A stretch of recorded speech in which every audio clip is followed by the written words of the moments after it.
And welcome to the Channel Studios here in London with your international news around the world in 5. Tens of thousands of people across Myanmar have joined a third day of demonstrations against the military government. Images show police in the capital using water cannon on workers conducting a nationwide strike against the military coup. People have flooded the streets in the largest protest in more than a decade. Many of the protesters can be seen driving through the city on motorcycles while honking their horns and chanting in protest against the coup.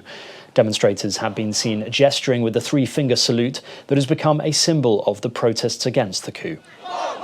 South Africa has halted the use of AstraZeneca Oxford jab after the vaccine was found not to prevent mild or moderate illness caused by the more contagious coronavirus variant. So it's a temporary issue. The AstraZeneca vaccine has appeared effective against the original strain, but not against the more infectious South African variant. The suspension is expected to be in place until more clinically efficacy information of the vaccine against new COVID-19 variants becomes available. The move has come 1 week after 1 million doses of the AstraZeneca Oxford vaccine arrived in South Africa. Instead, the country will offer vaccines developed by Johnson & Johnson and Pfizer in the coming weeks.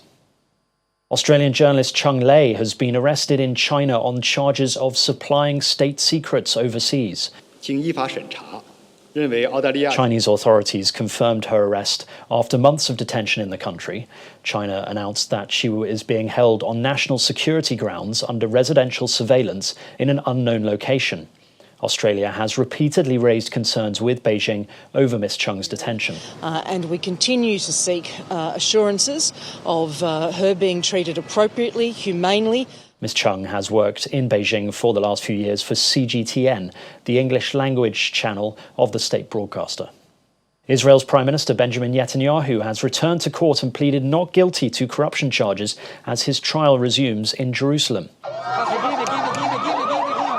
Mr. Netanyahu has been indicted in 2019 in long-running cases involving gifts from millionaire friends and for allegedly seeking regulatory favours for media tycoons in return for favourable coverage. He is the first serving Israeli Prime Minister to go on trial. Hundreds of protesters can be seen gathered outside the district courthouse waving banners and calling for him to resign. A new case of the Ebola virus has been detected in the east of the Democratic Republic of Congo. It's after the death of a 42-year-old woman who tested positive for the virus. The announcement potentially marks the start of Congo's 12th Ebola outbreak since the virus was discovered near the Ebola River in 1976. It comes nearly 3 months after Congo announced the end to its last outbreak hundreds of miles away in the west, which infected 130 people and killed 55. COVID-19 vaccines have been destroyed at a Greek hospital after a large fire at an electricity station caused extensive power cuts.